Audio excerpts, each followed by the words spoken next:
Bonjour à tous. Aujourd'hui, on va continuer avec les IPS. On avait vu la dernière fois, on avait parlé la dernière fois des IDS pour système de détection d'intrusion et j'avais dit à un moment qu'il y avait aussi autre chose qui était les IPS. Donc les IPS, en fait, c'est une évolution des IDS. Au départ, en réalité, si on regarde le cheminement de la sécurité, on sait au tout début la sécurité, on n'y pensait pas du tout. Ensuite, on a mis en place l'idée de pare-feu et des antivirus. Pas exactement en même temps, mais bon.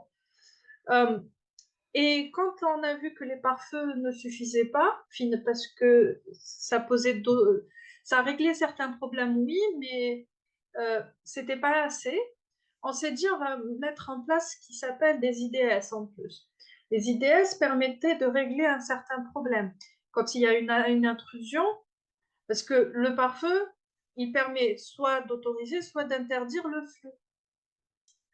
Or, le flux peut être, même s'il est autorisé, il peut y avoir des attaques dans ce flux, dans ce trafic. Et c'est là qu'on s'est dit, tiens, on va mettre en place ce qu'on appelle des IDS. Les IDS avaient pour rôle euh, de détecter ces flux malicieux, ces attaques qui étaient finalement dans le pare-feu ne pouvaient pas bloquer. Donc l'IDS était là pour alerter dans ce cas-là. Maintenant, une fois que l'IDS a été créé, etc., on s'est rendu compte que, enfin, entre parenthèses, on s'est rendu compte que finalement, ça n'était pas assez encore. Puisque, en plus de la détection d'intrusion, on aimerait pouvoir bloquer ou prévenir cette intrusion. Et c'est là que l'idée d'IPS est arrivée. En fait, c'est des améliorations ou des idées qui sont apparues au fur et à mesure où on s'est rendu compte qu'il y avait des problèmes qu'il y avait toujours. Donc, un IPS peut être n'importe quel outil qui utilise le contrôle d'accès pour protéger un système d'un abus de la part d'attaquants. Il est conçu pour être installé en ligne par rapport au flux du trafic et prévenir les attaques en temps réel. Si vous vous rappelez, l'IDS, il est en parallèle par rapport au trafic. Ça veut dire que le trafic, quand on en avait vu la dernière fois, il passait par... il était dédoublé. Une copie était envoyée à l'IDS et l'autre copie continuait son chemin. Pour un IPS, non. Le trafic va passer par l'IPS et si, quand il va arriver au niveau de l'IPS va vérifier, va faire des vérifications, soit il le laisse passer, soit il le bloque. Donc, il a la capacité de vérifier les protocoles de la couche 7, on a HTTP, FTP, SMTP et autres, et ce qui va permettre une meilleure prise de conscience de ce qui se passe. Il peut aussi corriger un checksum, le flux de paquets défragmentés, prévenir les problèmes de séquençage TCP et nettoyer des options indésirables de la couche de transport et de réseau. Un IPS doit fonctionner comme un IDS pour débiter nettement moins de faux positifs. Donc, l'IDS, quand il fait des faux positifs, le pire qui va se passer, c'est que vous allez avoir beaucoup d'alertes pour rien. L'IPS, quand il se retrouve face à un faux positif, ce qui va se passer, c'est que contrairement, quand il va détecter quelque chose et que c'est un faux positif, il va l'arrêter malgré tout. Et donc, on va avoir une perte de données, de paquets qui sont bénins. D'où il est important que qu'il y ait le moins de faux positifs possible.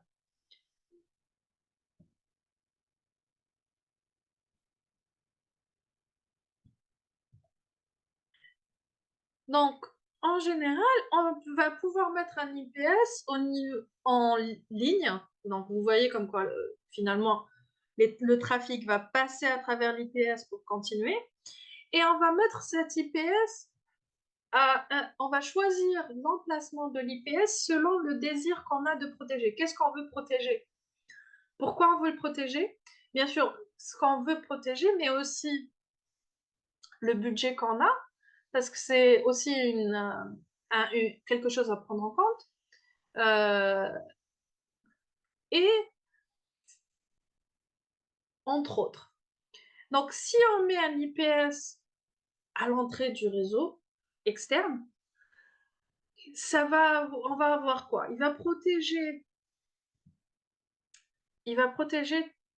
le routeur par feu, etc., des attaques venant de l'extérieur, mais il va être la cible, enfin, il va recevoir énormément d'attaques qui déjà de base, si on y réfléchit, le pare-feu va déjà bloquer une bonne partie des attaques grâce aux ACL qui sont mises en place.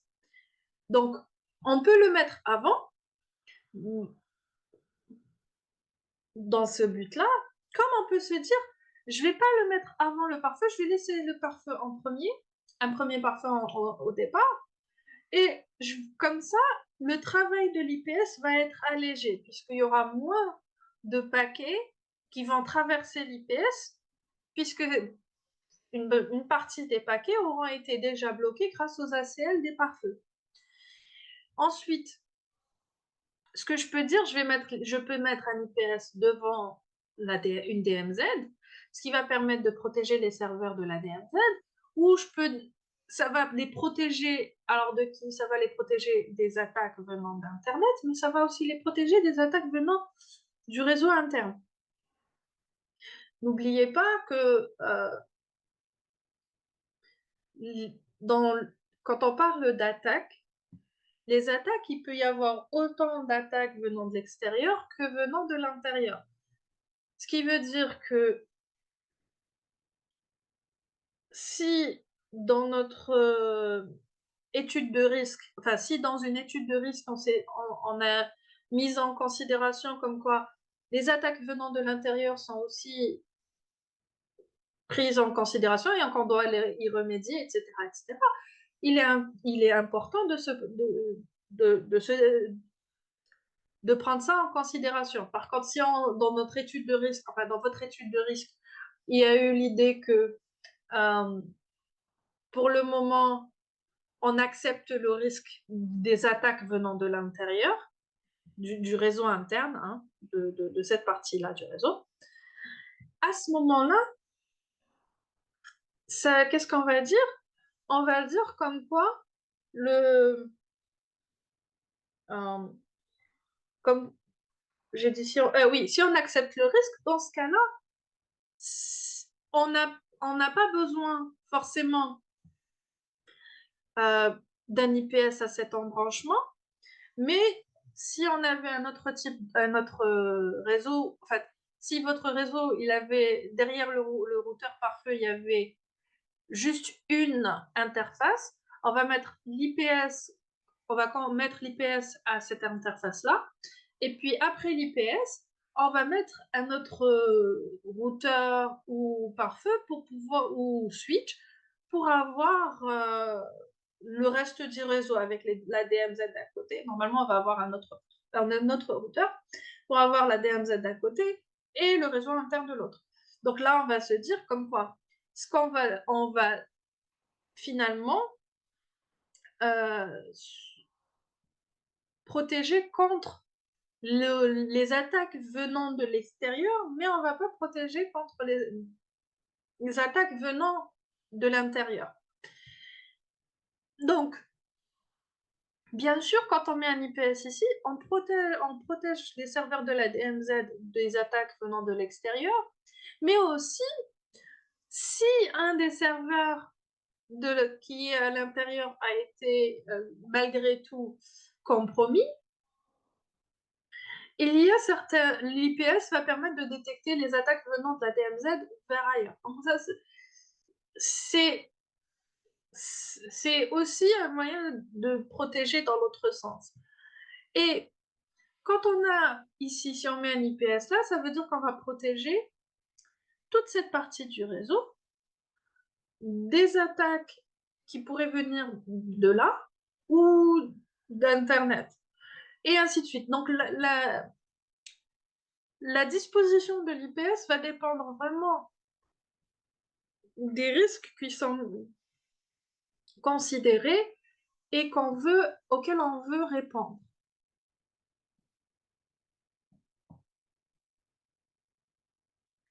Donc on a plusieurs stratégies de prévention d'intrusion. On a la protection de process et mémoire basée haute. Donc dans ce cas-là, cette stratégie veut dire que l'IPS va surveiller l'exécution des processus et arrêter tout processus qui paraît malicieux. Il va se baser sur plusieurs choses, entre autres les appels système, l'ordre des appels, qu'est-ce que le processus est en train de faire. L'interception de session, donc dans le cas d'un problème réseau, donc dans la première partie, ici, cette stratégie-là, elle est mise en place pour les IPS hautes, pas les IPS réseau, puisque forcément, l'IPS réseau, il est pas sur un autre. Ensuite, l'interception de session va se mettre en place au niveau pour tout ce qui est réseau. Donc, qu'est-ce qui va se passer? Il va y avoir la terminaison d'une session en envoyant un paquet RST, par exemple. Et ça peut être fait quand un plugin de réponse flexible est permise. Et on a un système de détection d'intrusion passerelle qui est conçu de manière à arrêter le trafic malicieux entrant, et il va générer des alertes lorsqu'un trafic suspicieux est trouvé. Quand on a un bon système de détection d'intrusion passerelle, un bon GIDS, il va arrêter tous les exploits qui sont connus. Là, on parle d'exploits connus. On ne parle... Les, les attaques zero day, vous savez que c'est beaucoup plus compliqué de les arrêter puisqu'on ne les connaît pas forcément, on ne les connaît pas.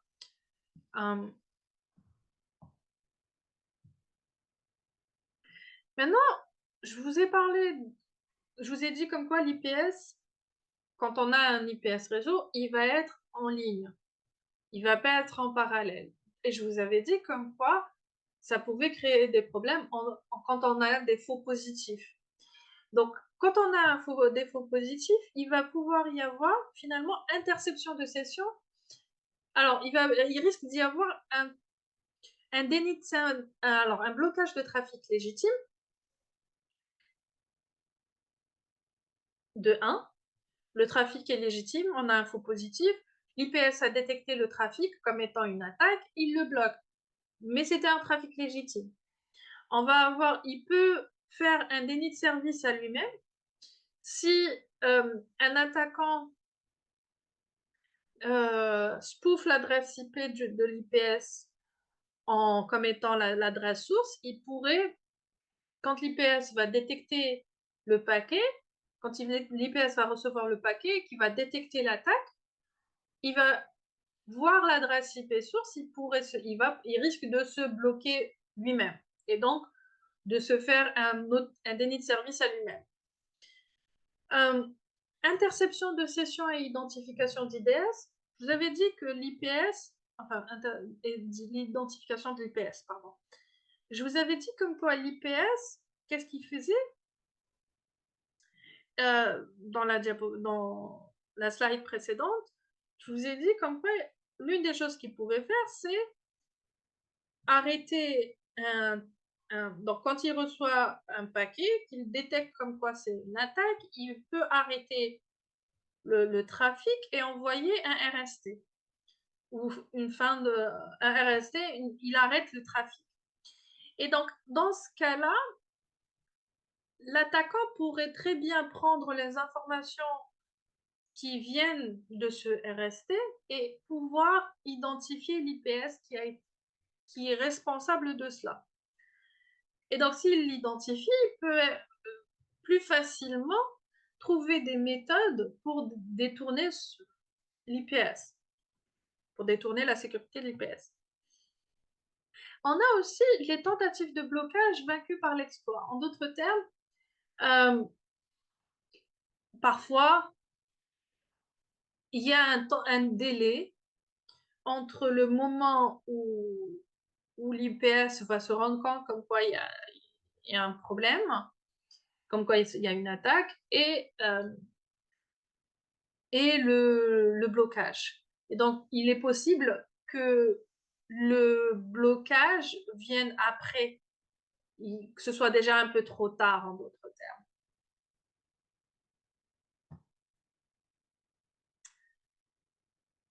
Donc, je vous avais dit comme quoi il y avait grosso modo deux types d'IPS, les IPS hôtes et les IPS réseau. Et dans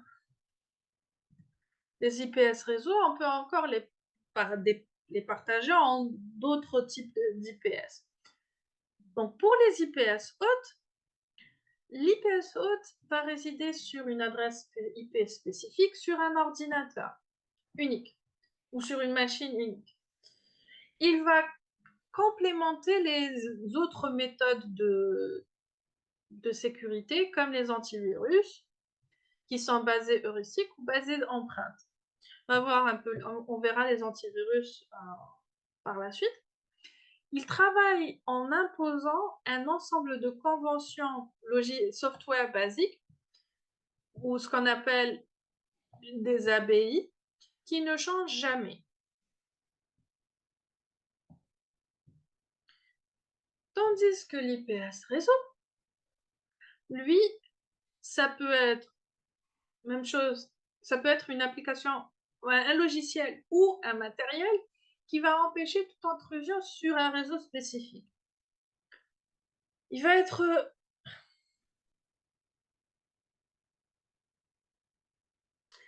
avoir en fait, il va avoir une adresse IP différente sur le réseau qui est propre à lui.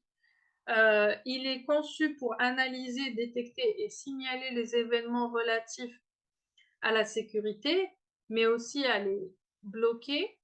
Et il est conçu pour inspecter le trafic sur la base de leur configuration ou la politique de sécurité, et ils abandonnent ou rejettent tout trafic, le trafic malicieux qu'ils auront détecté.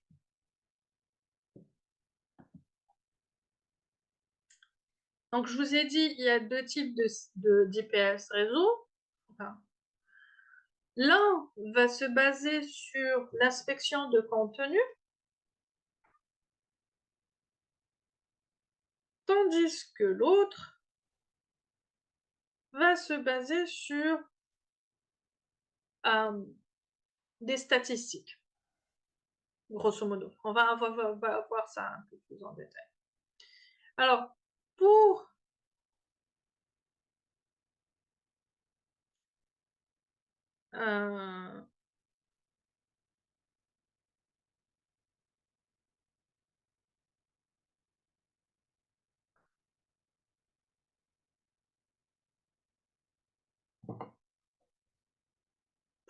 les IPS qui se basent sur le contenu, qu'est-ce qu'ils vont faire? Ils vont inspecter le contenu des paquets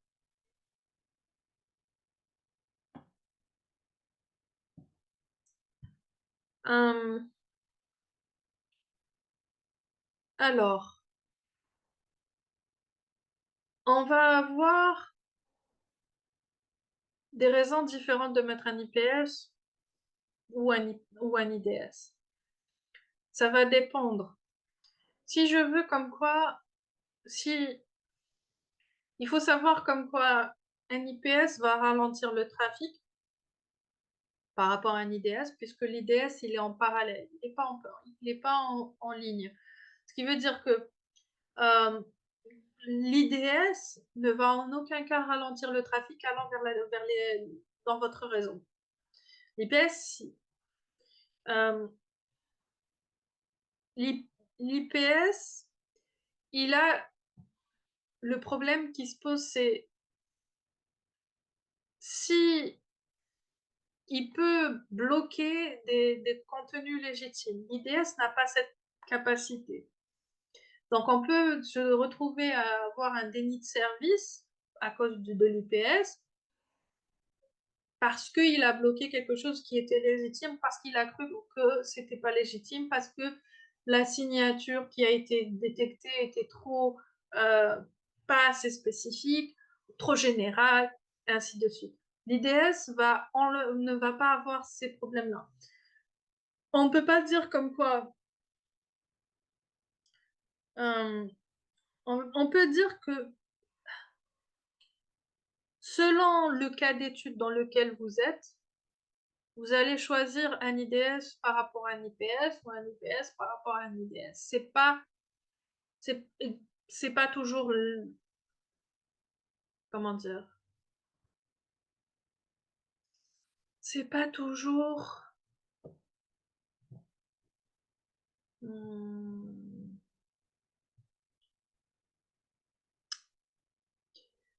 on n'est pas tout, des raisons de performance, de fiabilité, et puis, oui, et puis, selon le cas d'étude, en d'autres termes.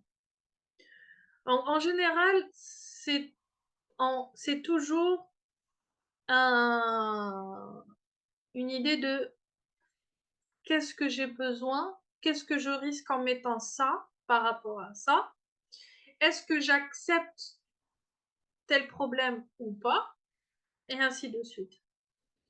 Donc, c'est vrai qu'en mettant un IPS, je vais avoir des choses qui vont être corrigées. Mais j'ai d'autres risques. En mettant un IDS, je vais avoir les attaques vont pouvoir s'effectuer, je vais avoir des alertes. Mais je peux aussi mettre en place l'IDS pour qu'il envoie automatiquement des trappes SNMP à d'autres éléments du réseau, comme le pare-feu, pour bloquer un trafic. Donc c'est un peu. Et puis qu'est-ce que j'ai dans mon réseau? Quand vous allez, par exemple, imaginons demain vous allez commencer à travailler. Quand vous allez commencer à travailler, vous n'allez pas la probabilité que vous soyez dans un endroit où tout est à faire, complètement, où il n'y a absolument rien, est très faible.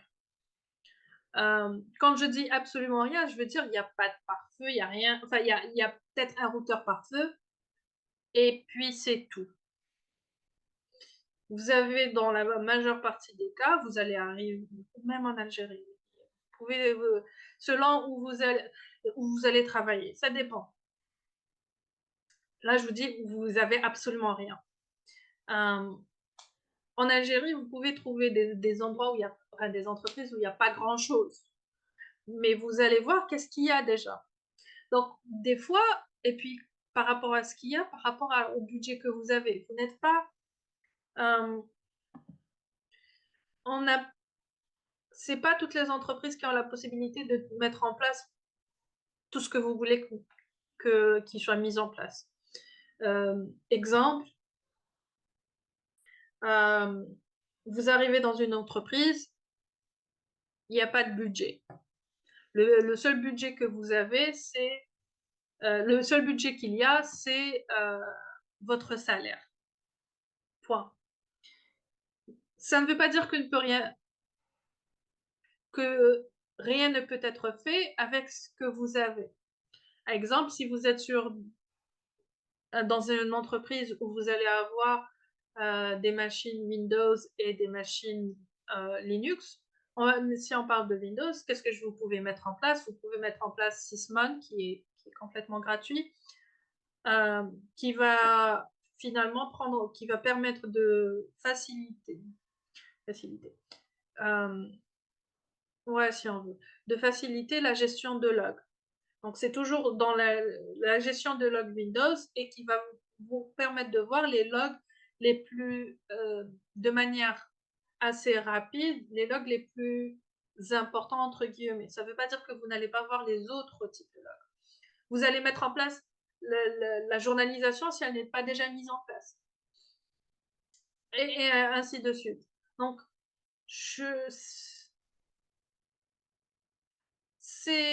on peut pas dire comme quoi,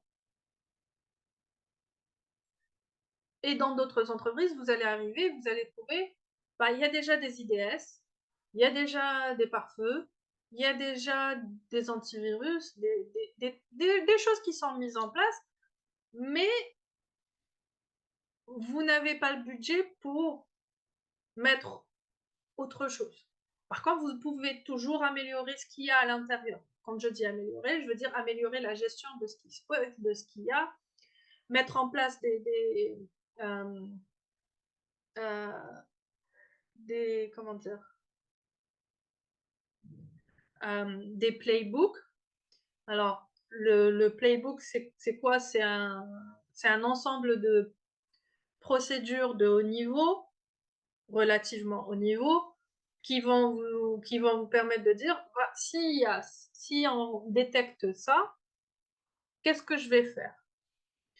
Et je vais continuer. Je vais pouvoir essayer d'automatiser des choses, si elles sont automatisables, grâce à soit en faisant des scripts, en créant des scripts, que ce soit en PowerShell, Python, autre, et les choses qui ne peuvent pas être automatisées, je vais quand même les avoir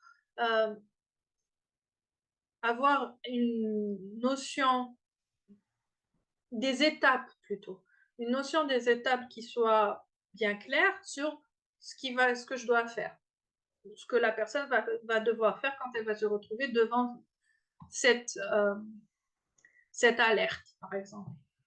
Et donc, un élément, le fait de vous dire, je vais dire, faire en sorte qu'il n'y ait plus d'IDS complètement et que je vais utiliser que des IPS, la réalité du travail va faire que vous n'allez pas forcément trouver des IPS ou vous n'allez pas forcément avoir la possibilité de mettre en place des IPS, mais par contre, vous allez trouver des IDS, par exemple. Et donc, le fait de savoir qu'ils existent, comment ils fonctionnent, etc., c'est important. Et j'en passe. Il y a vous allez pouvoir aussi avoir des endroits où vous n'allez pas avoir de DR. Donc, la visibilité que vous allez avoir de la sécurité sur un endpoint va être pas aussi, elle va être un peu plus compliquée. Je ne veux pas dire qu'elle n'existera pas, hein, elle existe parce que vous allez avoir des logs, vous allez avoir plein de choses, mais elle va être un peu plus compliquée à gérer. Donc, ces éléments-là, dans leur globalité, ils se complètent. Voilà, en d'autres termes.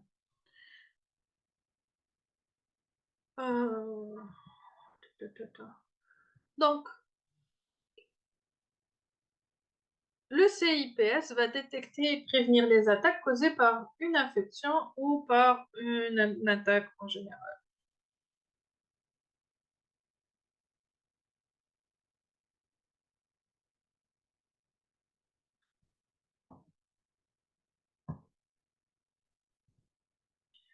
Le RIPS pour Rate-Based IPS.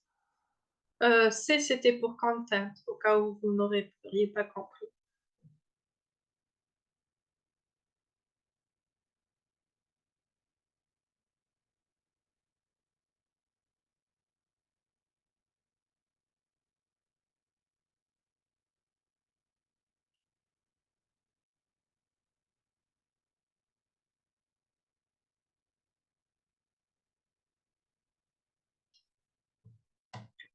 Donc ici, il va être plutôt là pour prévenir des attaques DOS et des DOS à travers le monitoring en temps réel du trafic et la comparaison avec les statistiques stockées. Donc, un RIPS peut identifier des taux anormaux pour certains types de trafic, les paquets TCP, UDP ou ARP, par exemple. On sait que, imaginons que, en fait, ce qui va être fait, c'est qu'il va y avoir un modèle qui va être créé. Et sur ce modèle, le modèle du réseau, grosso modo, non. Par exemple, si normalement j'ai 1 millier de demandes de connexion TCP par seconde, si je dépasse ce nombre de paquets, de demandes de connexion par seconde, par exemple, je vais mettre un pourcentage, 10%, je vais dire que ce n'est pas normal et je vais commencer à arrêter. Enfin, le RIPS va commencer à arrêter. Donc, ça peut être un nombre de paquets par connexion, nombre de paquets par port spécifique, et ainsi de suite. Donc, il identifie et prévient des risques qui sont différents du trafic usuel du réseau en comparant avec un ensemble de paramètres. Donc là, c'est plutôt, quand on va configurer un RIPS, cette configuration va être différente d'un réseau à un autre, puisque le trafic, les statistiques qu'il y a dans un réseau ne sont pas les mêmes d'un réseau à un autre. D'où il faut d'abord étudier le réseau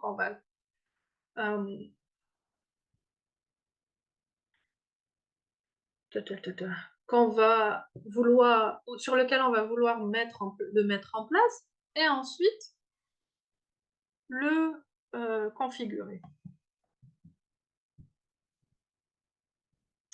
Donc, un IDS et un IPS vont avoir plus ou moins les mêmes flux d'informations. La seule différence, c'est dans la réponse, en réalité. Donc, le flux d'informations dans un IDS et un IPS va commencer par la capture de paquets bruts. Donc, cette capture, c'est quoi en fait? C'est le flux d'informations interne qui va rentrer dans un IDS et un IPS, interne d'un IDS et IPS, va commencer par la capture de paquets. Ensuite, cette capture de paquets va impliquer la capture des paquets et le transfert de données aux composants du système suivant. Il existe deux modes de capture, en mode promiscuous et en mode non-promiscuous. Puis, une fois qu'on a fait ça, une fois que ça a fait ça, il va passer vers le filtrage. Le filtrage, c'est le processus de contrôle des paquets qui sont capturés. Les cartes, alors c'est un premier filtrage, hein. Les cartes réseau agissent comme un filtre et filtrent les paquets entrants. Donc si on va avoir ce premier filtrage qui va se passer. Ensuite, on va avoir le décodage de paquets. Le décodage de paquets, c'est quoi? Il va être utilisé pour définir les structures des paquets qui sont collectés à travers un monitoring en mode promiscuous.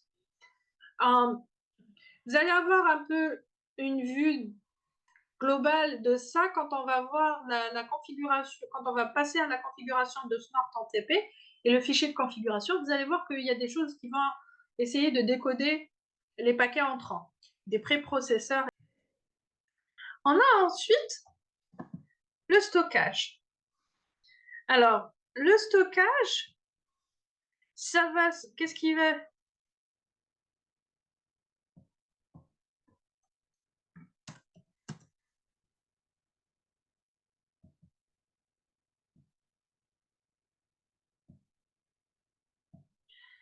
Il va y avoir enregistrement d'une donnée, des données en fait dans un fichier, et c'est pour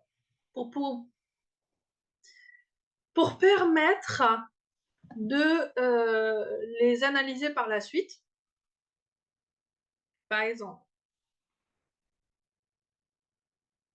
Et donc, il va y avoir l'enregistrement des données, par exemple des paquets qui ont été filtrés. Et donc, ce qui va permettre par la suite de voir qu'est-ce qui est passé et de voir quel problème il y a eu, quel type d'attaque on a eu. Ensuite, on a le réassemblage de fragments. Donc, on sait comme quoi un fragment de paquet peut chevaucher un autre paquet en utilisant le réassemblage de fragments. on va voir s'il y a pu y avoir écrasement ou un problème dans le séquençage. On avait vu, par exemple, le teardropping lors du premier cours. Ensuite, on va avoir l'assemblage de flux. Donc, une fois que les paquets IP ont été réassemblés, les fragments IP ont été réassemblés, il va y avoir l'assemblage de flux. Alors, cet assemblage va avoir un rôle important dans l'ordonnancement des paquets qui arrivent à un IDS ou un IPS. Puis, une fois qu'on a fait cet ordonnancement, il y a l'inspection par état des sessions TCP. Quand on est sur du TCP, vous savez que une session TCP va avoir un état. Donc, par exemple, avant qu'il y ait un signe, la session n'existe pas. Dès qu'un signe arrive, il y a une demande, la session n'est pas encore ouverte, mais il y a une demande de connexion. Donc, on rentre dans le début du schéma, si on veut. Ensuite, après qu'il y ait le signe ACK et ACK, on va pouvoir avoir d'autres types de paquets qui vont se passer, etc. Donc, utiliser dans l'analyse de l'importance et de l'authenticité des paquets qui traversent le réseau. Si vous avez un ACK pour une session TCP qui n'existe pas, qui n'a jamais été ouvert, c'est un problème. Et donc, normalement, l'IDS ou l'IPS devrait être capable de les détecter. Soit pour un IDS, il va alerter, pour un IPS, il va bloquer et aussi alerter. En fait, dire qu'il a bloqué. On a ensuite le firewalling. Donc, c'est quelque chose qui est important à mettre en place, qui va être la protection de l'IDS et l'IPS, d'être attaqué de l'extérieur par un ver, un virus, un cheval de Troie, etc. N'oubliez pas que ça reste des systèmes. Donc, si on fait une comparaison entre l'IDS et l'IPS, on voit bien que l'IDS est placé sur un réseau inactif. L'IPS est placé en ligne. Il est actif, c'est un élément actif du réseau. L'IDS ne peut analyser un trafic crypté. L'IPS, il est meilleur pour défendre des applications. Il est installé sur des segments de réseau ou sur des autres. Même chose, l'IPS peut être sur un segment de réseau ou sur des autres. La réactivité de l'IDS, c'est grâce à l'émission d'alerte. Tandis que l'IPS va être proactif en bloquant les attaques. Il est idéal pour identifier des attaques de hacking et l'IPS est idéal pour bloquer la destruction web, entre autres. Est-ce que vous avez d'autres questions avant qu'on ne passe à l'élément suivant?